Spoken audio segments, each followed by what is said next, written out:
Okay. I'm not switching to Sony. Are you crazy? Come on. It's April Fool's. I just had to come up with a title, to reel you in. So, how are you all doing? No, I'm not switching. Okay, calm down. I'm watching the comments. I mean, they're great. Oh my gosh, you guys. Okay, let me look in here. Oh boy. Okay, so look at this one. Right. Okay, so no, let's get that out of the way right now. I'm not switching to Sony. Now, that being said, I don't have a problem with Sony cameras, and this is the ZV-1 is a great little, vlogging camera, and it's compact, it's got great features, and I love it. But, no, not gonna switch. So anyway, yeah, I want to talk to you about a few things, and wanted to, sort of connect with you. First of all, who we got?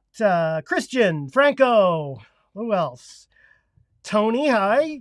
Oh boy, we got a lot of people here. And if you hear barking, that's the dog. So not just me here. Okay, so what do we see? Who we have? Boom, boom, boom. Okay, I'm a little more organized this time around. It's going to be a shorter stream than I normally do because I am completely burned out, and I'm going to get into that as well as in the importance of taking time for yourself.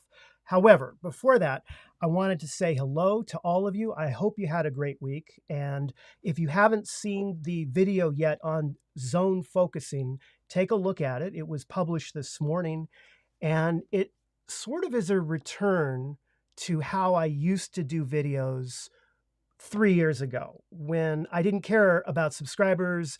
I was just completely having fun with the actual teaching part of it.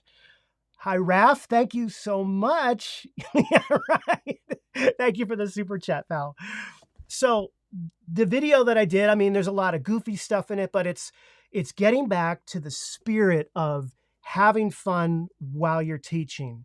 And, I think I had lost that in some of my videos. I was just sort of going through the motions. There'd be an opener, then I'd have the camera and I'd go through the menus, and then there'd be, it became repetitive, and I wasn't enjoying it as much. And I didn't know until this morning if I could do a video like I used to do 3 years ago. And I think I can, but it taught me an important lesson that I want to talk to you about in just a second. In the meantime, I have a rather important announcement to make, and it is this lens right here. This is the Viltrox 13 millimeter lens. I have now had this lens for months, and I've probably had this lens longer than anyone else, and I've not done a review on it. And I don't know if you saw in my live stream, I talked about why, but the short answer is that Viltrox, when they sent me this lens, this demo to review, once I received it, they told me, wait a minute, hold off. We've got some issues. Can you please not launch your review yet? And that's all they said, and I didn't know. Maybe there was a problem with the optics. Maybe they had a supply chain problem, or, I didn't know. So I said, sure, no problem. Let me know. And then 1 month turned into another, and it just kept going on and on. But I honored my commitment to them to not do a video until they were ready. Well, this morning, Viltrox contacted me and said, go ahead, we're ready. Feel free to make the video anytime you want. So that being said, I don't have the video shot yet. I have a lot of demo footage on this lens, and I'm not going to tell you what I think of this lens right now. And there's a reason I'm not going to. If I start talking about it right now on this live stream, and I tell you what I think of this lens, as much as I want to do that, I'm going to lose the enthusiasm and excitement to want to go through to actually make the video. And the video is going to be really cool, and it's going to be a lot more than I can do here. So that being said, I'm going to be doing that video very soon. It's going to be one of my next most recent videos coming up. And it is going to be a full review of this lens. I've got a lot of demo footage that I've shot, both stills and video. And I'm going to tell you what I think of it, and having used it for as long as I have.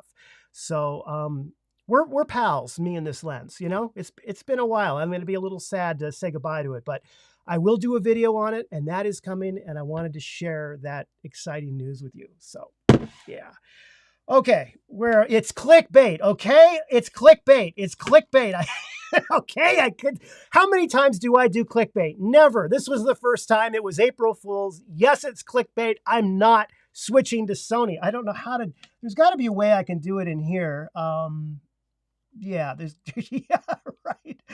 There's got to be some way. Yes, I'm not. Okay, here.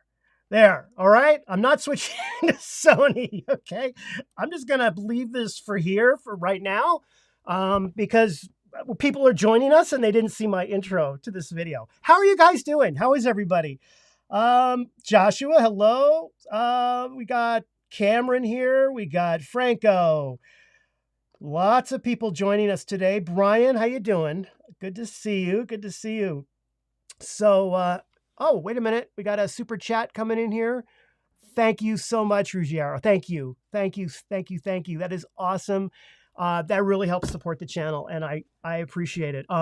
One of the things that I want to talk to you about, and the reason I wanted to do this electronic campfire is, you know, I am at the point with this channel. I mean, I think for anybody, whether it's photography or whether it's doing YouTube or whether it's doing filmmaking or whatever, if you're running your own business or if you're running your own store or your own whatever you're doing, you get to a point where you get some success. You know, it might start out slow and then it starts to pick up. You might get a few clients and things start to happen. But there's always this crossover point where the success comes in. And in the case of the Pal Detect channel, this what I would define as the success would be the views and the subscribers and the analytics that YouTube gives me, right? I can see it growing that way. And so as the channels become more successful, I felt this immense pressure to keep up 2 videos a week. And I've talked about this before, but the bottom line on YouTube is that you really get penalized if you don't keep up a consistent publishing schedule. One of my good friends, Ivan, who has a tech YouTube channel, he had to take some time off and he's come back. And, you know, I mean, he's one of the best YouTubers I know, but YouTube is hitting him hard on views and stats because he took some time off. So there's this immense pressure to keep creating. And that's all fine and dandy when you first start out. But once you get to a point where you're needing to get more complex with your videos, you know, you're needing to have better graphics, better music, better footage, more in-depth, you know, B-roll, just all of that kind of stuff, you need help.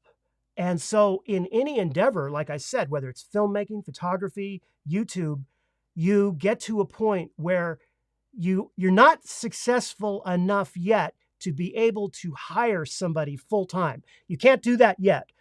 But you're not so unsuccessful that you don't need to. You're right at that point where you are completely tapped out.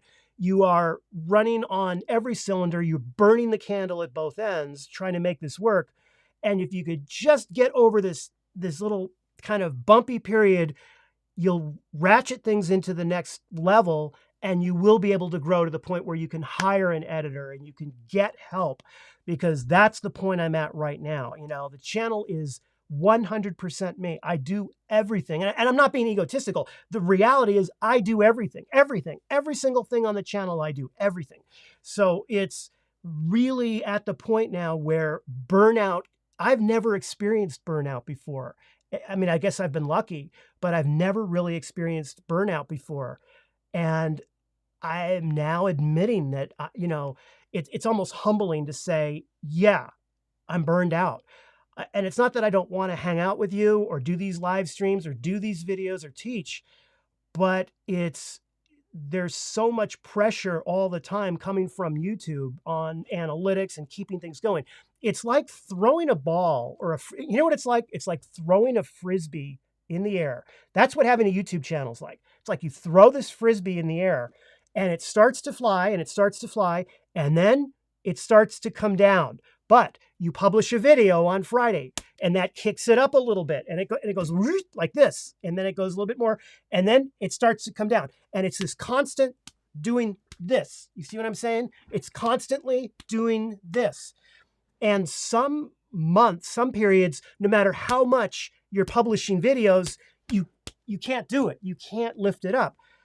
And then what's crazy is that Fujifilm will release a firmware update, which to me is the gift that keeps on giving, because anytime Fujifilm comes out with a firmware update and I do a video on it, that's like ringing the dinner bell. I mean, those videos just do well. And so boom, that kicks it back up again. And then it starts to come back, and I got to start thinking, okay, what's next? What's next? Oh, Viltrox, boom, comes back up again. And so there's this pressure. And in the beginning, the pressure was manageable. Now it's at the point where I need some help. But I'm not at the point yet where I can make that happen. So because of all that, I am telling you, learn from my mistakes. Take time for yourself. Whatever it is you're doing, you've got to take time for yourself. And what I mean by that is not necessarily, go on a desert island somewhere and sip a margarita, which that wouldn't be bad, but it means allow yourself the ability to feel okay with not being productive, right? Not being productive. It's okay to not get everything done. That inbox of life can remain full. It's okay. It's all right. And recognize symptoms, So that's what I've come to conclude. And I mean, 2 weeks ago, I did 4 videos. This week, I did 2 videos and a live stream. Now, next week, I'm not doing any videos. Okay. I don't care what YouTube can go pound sand. I'm not doing any videos next week. All right. So when I say goodbye to you today, I'm going to say sayonara, and I will see you the following week, because it's spring break. I'm going to spend time with my kids, and I recognize that I need to do that. I have to do that. And it's really important that you do the same. I've seen a number of photographers who've written to me, and I can tell they're burned out, and we get in conversations, and it's clear and apparent that not only does their mental health suffer, hate to say it, but their photos suffer as well when they're burned out. So if you've been burned out or have trouble or have struggled with this, let us know in the comments, because I think some people feel alone with that, and it's something that's very real, and it happens to all of us. The hard part is that with any other kind of a job, all right, I'm taking this thing down. All right, if you don't know that I'm joking by now, then believe it, I'm switching to Sony.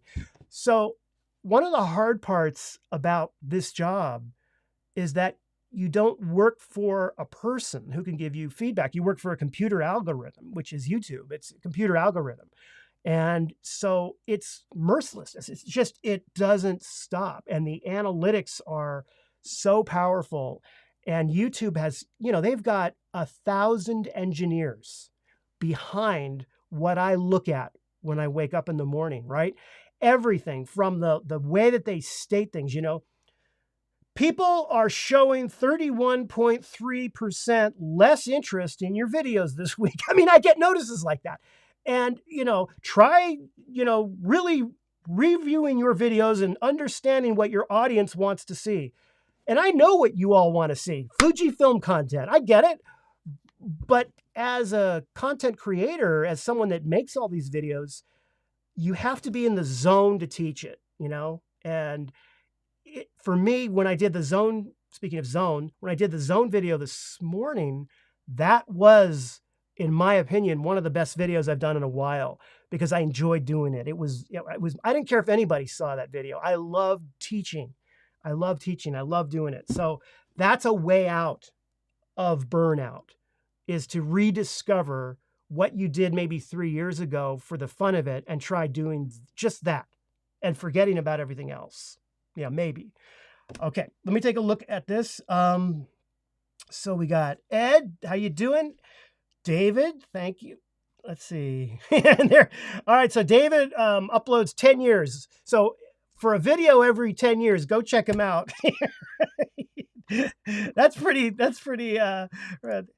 Natalie, how you doing? Natalie is absolutely correct. And it's hard to grow a channel. It's hard to grow anything, though, whether it's your, and you can apply this with your photography business. And I want you to do that.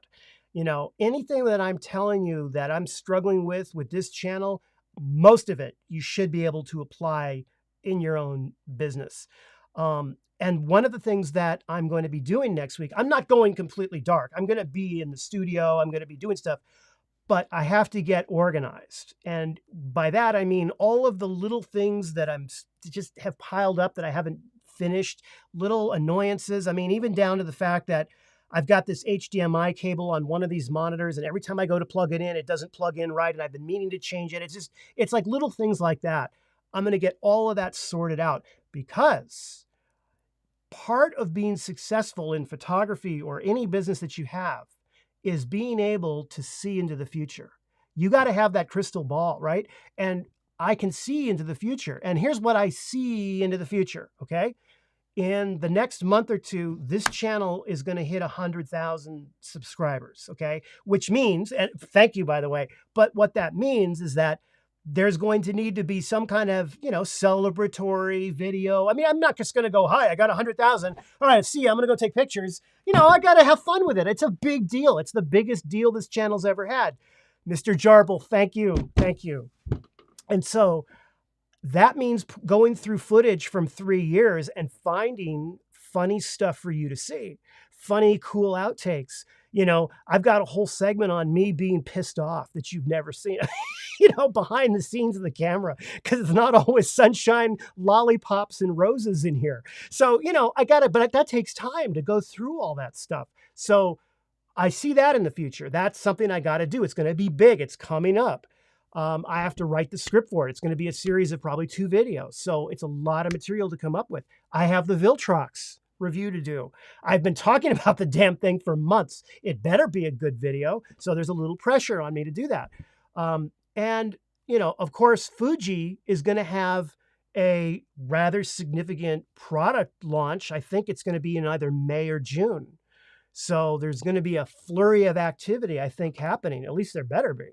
So, being able to look into the future and kind of get a handle on what you need to do is so important, because then you can now, where you are, stop and go, okay, I need a week to reset, or I need a couple of days. I need something. And so that reset for me is going to be next week. And it's a matter of allowing yourself that time and giving yourself that permission to be able to handle that. It's hard because I feel like if I'm not producing and I'm not creating, then I'm failing. And I know that's not true. So that's the struggle for sure. All right. So what do we have here? Let's see. Okay. So we got an order here to take the time off. Absolutely. I will. Definitely. Especially from a backstage member. So, what else here? I'm sorry. I'm going through all the comments. Good day from Australia. I love Australia. Love Australia. Want to go back. Been there about 3 or 4 times. I took the Indian Pacific train from one end of the country to the other, and they play this crazy song on the train. Okay, first of all, that is a crazy train ride. All right, it is a crazy train ride, because it is hours where I think it's the world's longest stretch of railroad track that does not deviate. In other words, it goes in a complete straight line for like 800 miles, or however many that in kilometers. A really long distance, okay? I mean, like really long. And it's in the middle of nowhere. Okay, I mean, just for the only thing you see are kangaroos and tumbleweeds in half the trip. But on the train, they have this poorly done this audio loudspeaker, and it blasts this song every time the train would pull into a stop. Like sometimes would go into these little towns, and it would say like the Indian Pacific rules the land, and you would just hear that over and over and over and over again, going from Sydney to where did I go? I went to not Perth. It was it was Perth. It was Perth, Sydney to Perth. And we stopped in Kalgoorlie. So I don't know where you are in Australia, but Kalgoorlie is an interesting town. So great to see you. Hello from Moscow. Awesome. Well, I mean, it's Moscow is. I was in Moscow in 1988 when it was Soviet Union, and it was quite an interesting experience. We couldn't go anywhere. We had to go with a group called In Tourist, and they had to accompany us. It was like going to North Korea now. They had to accompany us everywhere, but um, I was there when they changed it over from, when they dissolved the Soviet Union. They were doing that. They had the Congress, 19th Party Congress. They had they were having sessions at the government right at the time that I was there. So it was a very exciting time. So welcome to the channel. Welcome to the channel from Moscow. Thank you so much, folks. So in Australia, they upload 2 weeks in advance. I'm not sure what they upload. What, YouTube videos? So I've gotten a lot of positive review about the video today. Thank you. Thank you. Oh, thank you so much for the lunch. You guys, stop. Okay, no more super chats, please. Thank you. Thank you so much. We're definitely going to go to lunch. We're going to try and get away. We might do an escape room. Those are a lot of fun. I love those. And yeah, we're gonna definitely have a great time. Definitely. Macau. Hello to Macau, Indonesia. We're just going around the world here. So, any questions for me? Any Fuji questions? Any camera questions? Anything I can help you out with? There was one thing that I wish I could clarify, and if I could go back and edit the video, I would. And that has to do with the zone focusing, where you can rotate the command dial and go through spot, zone, wide, and tracking using the command dial. I should have included that in the video. It just slipped my mind. And again, I think that's back to my point of when you're approaching burnout, you're just not working and you're not thinking at the level that you should be. Because I think, if a year ago, I would have definitely included that. And that's a number of people have pointed it out to me. That's the thing about YouTube. I'll tell you something. With YouTube, it's if you don't cross your T's and dot your I's, if you don't have the right, if it's 35 millimeters instead of 35 centimeters or what, you will never hear the end of it. That is forever. So that's just how it is. In May does the X Summit takes place? I don't know. I think it's mid-May. I'm pretty sure it's mid-May. Hey, if anyone from Fuji is on this feed right now, chime in with the date. You can announce that, right? The date. Patrizio, thank you so much. Thank you so much. That's awesome. Horseback riding. I have not been on a horse in a long time, not since I was a kid. So I believe you. I haven't done it in a while.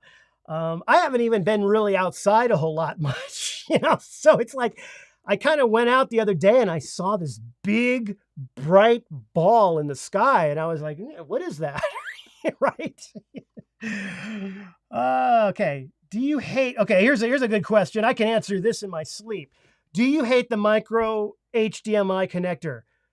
Yes, I do. I can't stand it. That is the number one thing on the Fuji camera that is my least favorite. I hate the HDMI, the micro. I've already broken one. I've already sent the cameras back to Fuji to have repaired. It is always a problem, and it's not Fuji's fault. Micro HDMI, just in the manner in which it handles, sucks. It's awful. So, for example, you've got this, you've got this tiny little thing right here, and it's so easy when you're putting it in, if you're not careful, right, to accidentally break it and push this in. And I've done that a lot, because when you're dealing with HDMI cables, they're being moved around a lot, and it's just the way it is.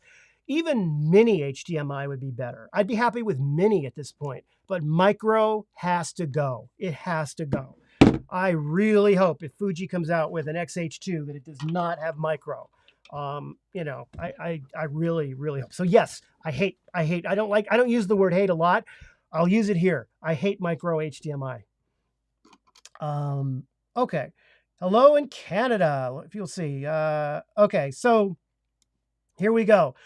Adam, I am going to be releasing the Viltrox 13mm review in the next several weeks. So I just got the okay to do it this morning. So yes, I will tell you what I think. Promise. Let's see. SDI connectors? No, I don't think so. I think they're going to stay with HDMI. If they're smart, they'll go regular HDMI or mini, but I don't see them going SDI. I'd be surprised if they did. Let's see.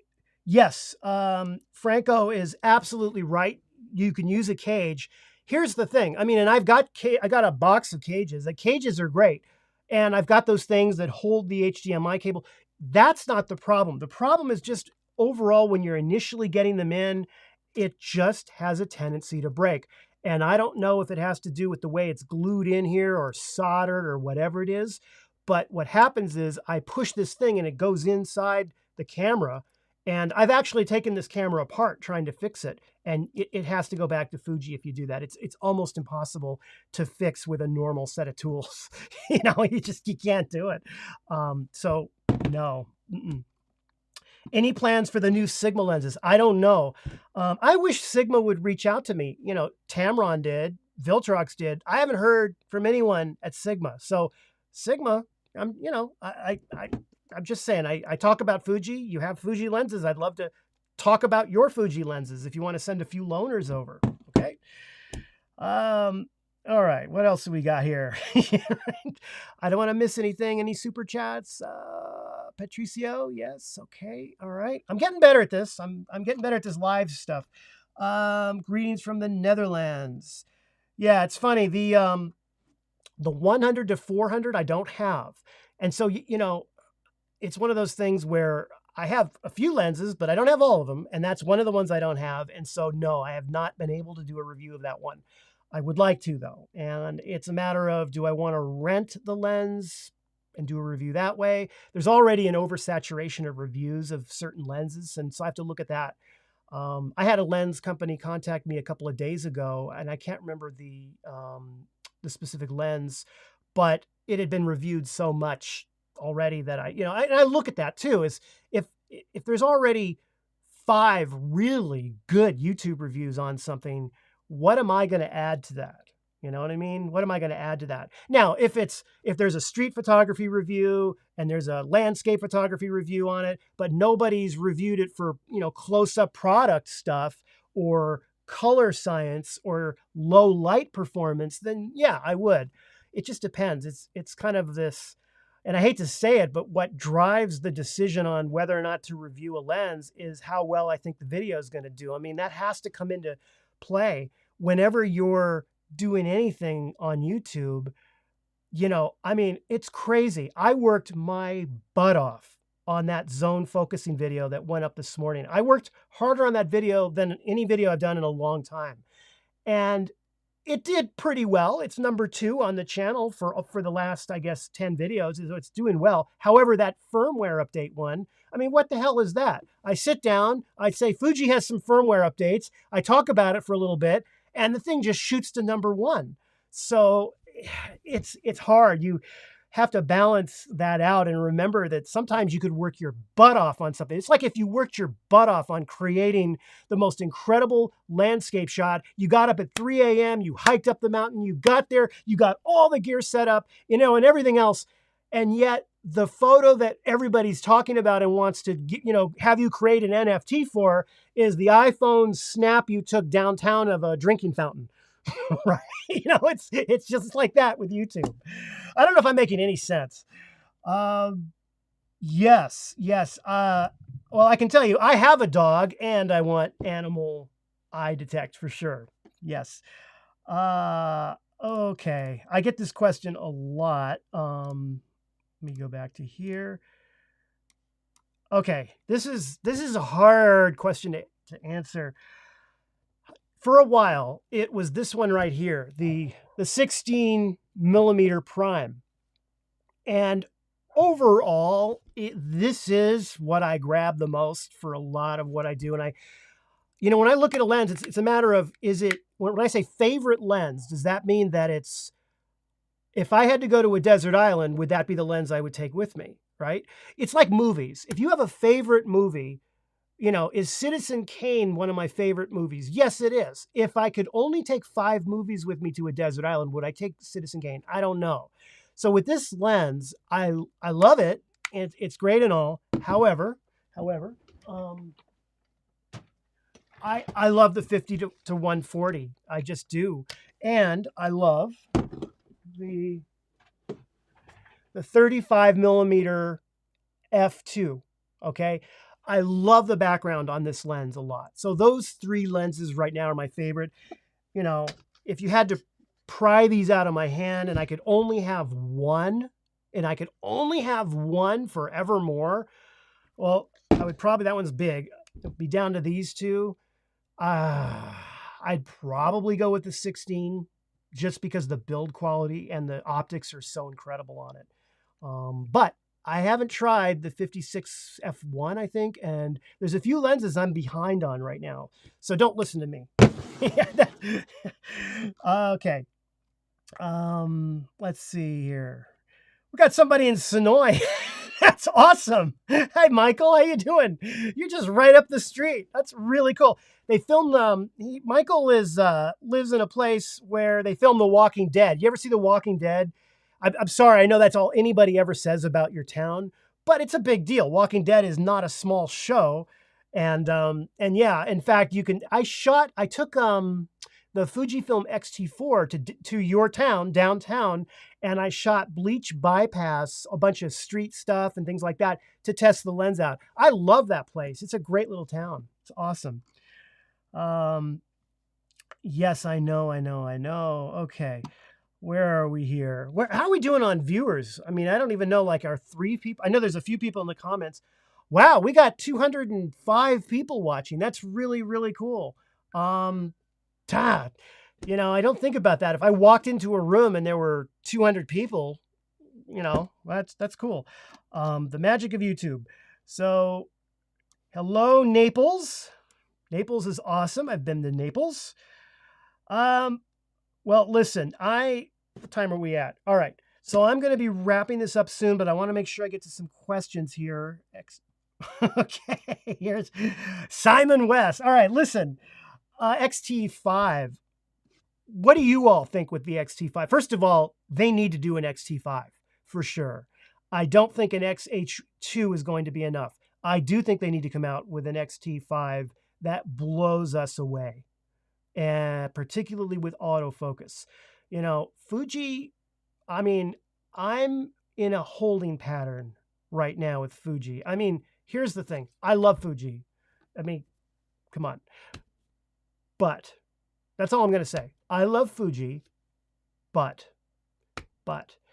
autofocus, but firmware updates. What happened to the X-T3's firmware update? Where did that go? That's not a small camera. Why didn't the X-T3 get the audio update? I'm not sure. So the XLR update. So, I'm waiting. I'm just as much anxious as some of you are on what's going to happen in May. Probably more so because my channel is based around it.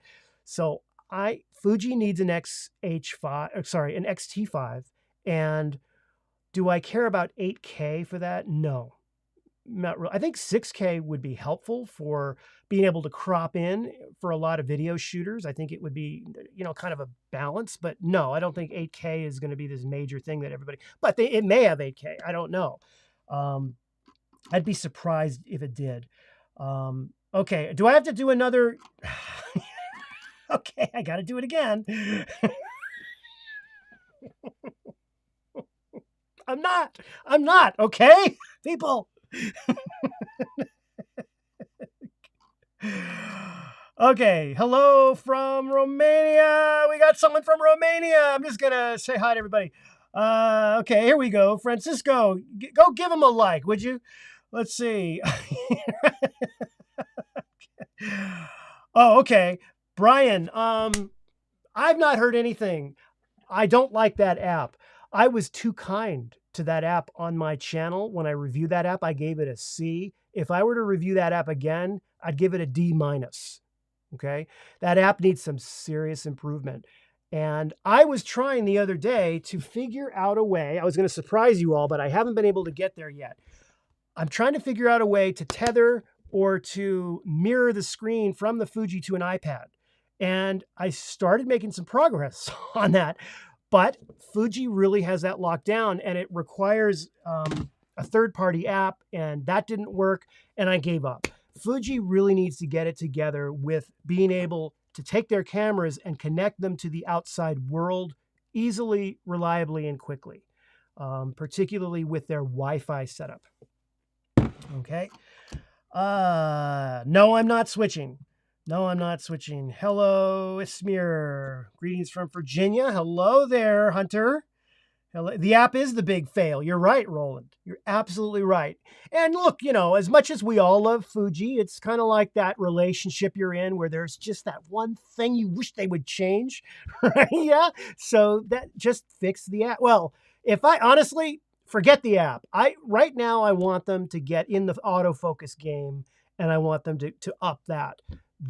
Because I think that's going to benefit them more in the long term. The app is annoying for sure, but the autofocus, I mean, as good as it is, I think they need to really step up their game because Sony and Canon are not waiting around. That's for sure. Okay, Enrique, we are doing the Viltrox review in the next 2 weeks. I heard from Viltrox this morning, and yes, we're good to go. So this lens will be reviewed. All right. Okay, I am going to be, wait, let me get a couple of these questions here. Do I think that Fuji needs a cinema camera? Yes, why not? Absolutely. As long as they're not dropping the ball on innovating and coming out with still cameras, you know? I mean, Fuji is really blowing it up in the space for the Instax, you know, that camera that I reviewed, that printing camera. So they're getting into these things that are doing well. And I think a cinema camera, if done right, could be very, very cool. I would love to have one. And you're right. Apps are definitely neglected. Oh no. Okay. Edward, I'm going to have to put this up here because that's horrible news. I'm so sorry. That happens. I've had that happen to me too. Where are we here? We got people from Bosnia.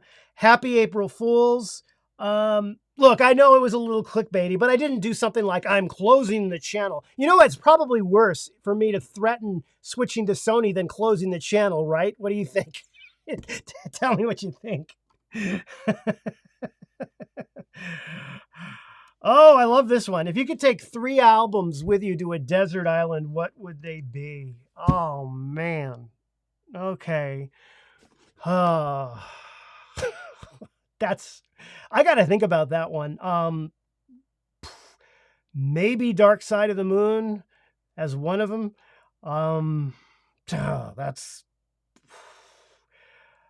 Yeah, I mean, I have to think about that one. Dark Side of the Moon for sure. I think I love that album so much. Okay, where are we here? Hello, John. All right, folks. Well, oh, wait a minute. We got,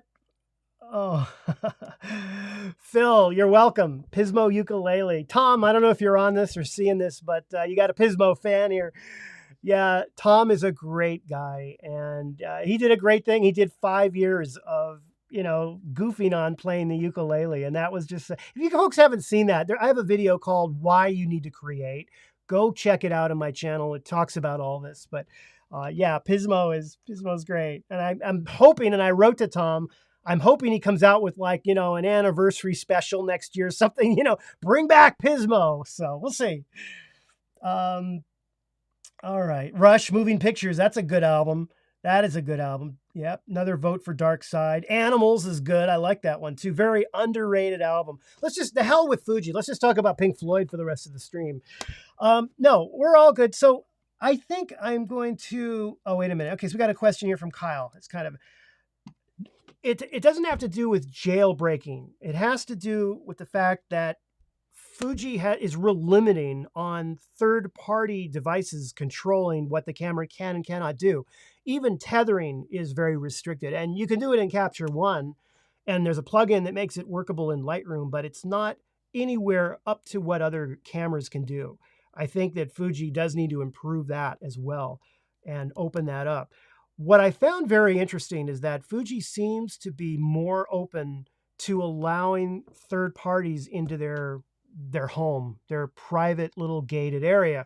I mean, if you look at the last firmware update and the fact that right in the Fujifilm X-T4 manual now, that firmware improvement was for a specific, not just for XLR audio, but it was for a specific Tascam third-party unit for Fuji. They put that right in the manual and they made a firmware update for that.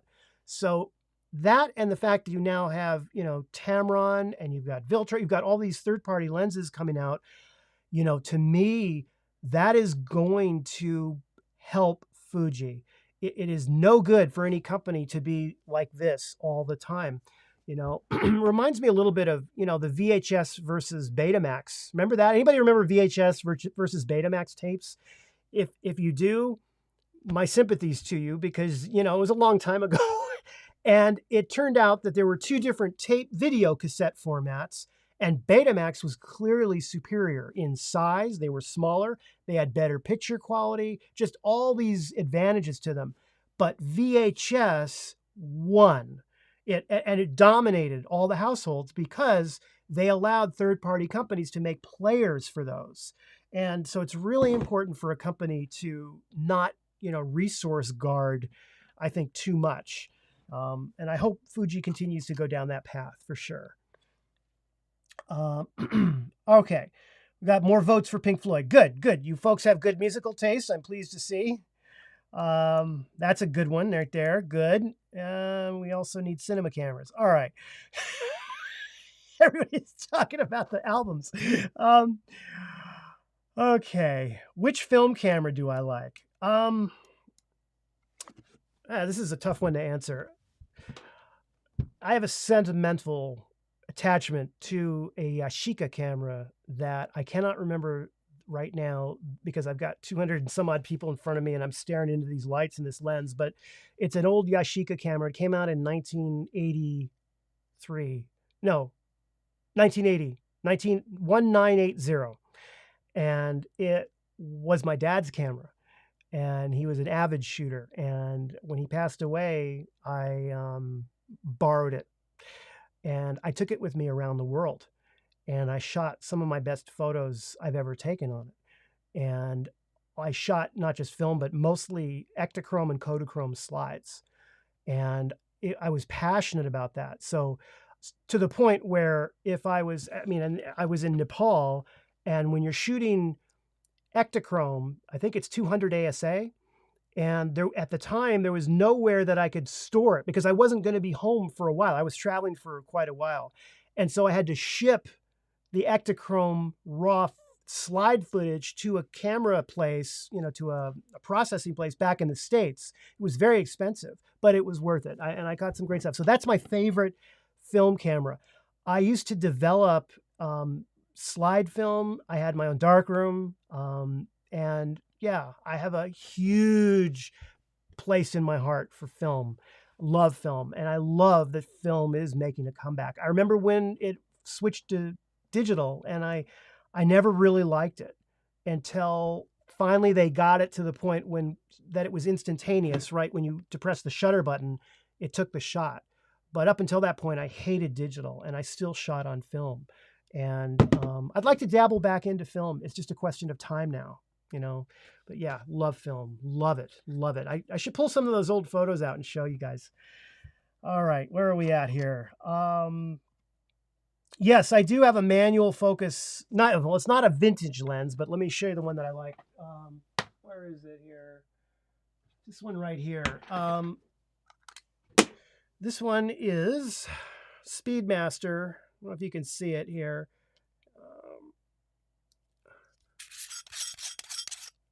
Let's see if I can. This one here.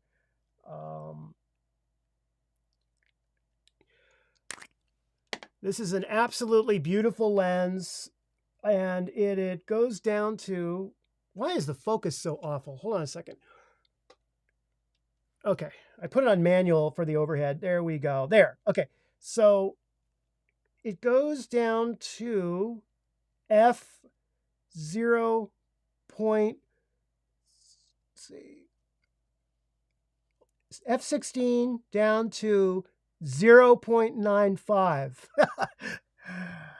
I love this lens, and it is my favorite manual focus lens at the moment. So yeah, I don't shoot with it as much as I'd like to. And part of the problem is that I'm not taking any time for myself to take time for myself. And I need to fix that. So that's what next week is about. I'm, of course, I'm not going to be shooting with this. I'm going to be shooting with this one, this lens right here. All I'm going to say, nope, I'm not going to say anything. I told you, if I talk about this lens, I'm not going to be motivated to make the video. But I'm going to be shooting with it all next week, and I'm so excited to share this with you. I've been waiting months. Thank you, Viltrox, for reaching out to me finally and letting me know that it was okay. It was a while. It took a while, but you did finally connect with me, so I appreciate it. Okay, so let's see here. Midicon Speedmaster. Yes, that is right. That is correct. That is absolutely correct, Laura. The Midicon Speedmaster, it goes down, whoops, it goes down to f0.95, this lens. It's very well built. I can't recommend it enough. It's a great lens. Love it. Love it. Now, there is a cheaper alternative. I think it's, yeah, okay. So this lens is on the more pricey side, okay? So what I would recommend you check out, maybe rent it, and I do have a review on it, is this one right here. And this particular lens is the 7 Artisans. Let me show it to you here. This is the same depth of field. So this goes to f95 is 0.95 as well. And this is a really inexpensive way if you want that really incredibly shallow depth of field. To be clear, the Midicon one has better color rendering, but for the price, you might want to consider that other one for sure. Yeah, if it's a budget thing, for sure. Okay, I've stayed on longer than I was going to, but I'm having a great time here. Yeah, Chuck. Okay, so are they old enough? Here, let me put this on here. I'm running out of room on the screen. So I didn't watch the Oscars. I don't want this to get into a whole Oscars thing. I really don't. But having grown up in show business and TV and film, Oscars have always been a big part of my life. And no, I didn't watch them this year. This year I decided to put on Jaws instead and celebrate a really good movie that night. And I made that decision about a week before the Oscars. And anyway, to answer your question, yeah, I mean, my youngest is 12, and Jaws to a 12 and 14-year-old today, I hate to say it, but it's not that frightening, and it's not like it was with us. It's not that they laugh at it, but it's clearly fake Bruce Shark, okay? And they can see that. And we talk a lot about, I mean, we've seen so many movies together, and they know a lot about cinematography and direction and how movies are done. And so they're looking at it in a very different way than I think other kids who might not be in a, call it a movie-loving, show businessy household would watch Jaws. So would I recommend Jaws for kids? Not under the age of 12, probably not. I mean, there's that one scene where the guy gets bitten by the shark, but they're almost laughing at some of the scenes just because it is a little campy, when they're singing on the boat and they're drunk. But I love that movie, and it was great to share it with them.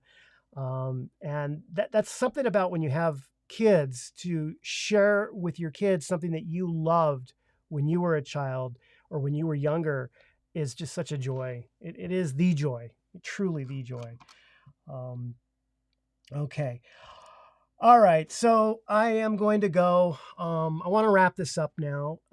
Boy, we are just doing really well on this stream. We got a lot of people. If I missed your super chat, I apologize. I will be going through If there's any questions that you've asked that I've not seen during this live stream, what happens is I have software on this computer that takes every single comment and it drops it into a text file, which I will review tonight so that I don't miss anything, because I can't see them live. I can't catch every single one. So I will do that. But getting back to the subject of this video, you know, it is important to take time out for yourself. And I really hope you do that. Recognize when you're approaching burnout, if you're having trouble sleeping, if you're having a creative block, and, you know, it is okay to not be productive. It is okay to let that inbox of life remain full and take that time for you. And that's exactly what I'm going to do next week. So I'm going to be catching up in here, getting stuff done, but there will be no videos from me. My Patreon folks, hello. Thank you for your support. There will be no coffee time on Monday either. So all of that stuff's going to be on hold for the week. The week is going to be about unplugging, spending time with my kids, enjoying the sun, getting out, taking some great photos. I'll miss you guys, but I will be back. I will definitely be back the following week. Chances are I will be back clutching one of these things. So I'll be working on that. Got a lot to do. In the meantime, where's that little thing I'm supposed to click on? Here it is. In the meantime, I don't know if you found the video helpful, handy, fun, give it one of those. I like to do that because I'm showing off my cool way of doing that. And yeah, thank you so much, everyone. Natalie, goodbye. I'll catch you on, I'll be streaming. I'll be doing the gaming stream this weekend. And I will be doing more live streams. If you like the live streams, I will do more live streams for sure. And yeah, oh, I want to talk. I'm seeing all these questions now, and I want to talk. Okay, no, I've got to go, but I will do another live stream. I am 90% sure it won't be next Friday. It won't be this coming Friday because I'm going to take the week off, but the following Friday. So they're usually around 4 o'clock, 4 o'clock Eastern time, United States. Anyhow, thank you so much for joining me. And as always, I really, really appreciate your support. We're getting near 100,000 subscribers. And man, I can't think about it right now. But we're going to talk about that in another video. In the meantime, have a great weekend, and thank you so much for being there. You guys and gals are absolutely awesome. Take care.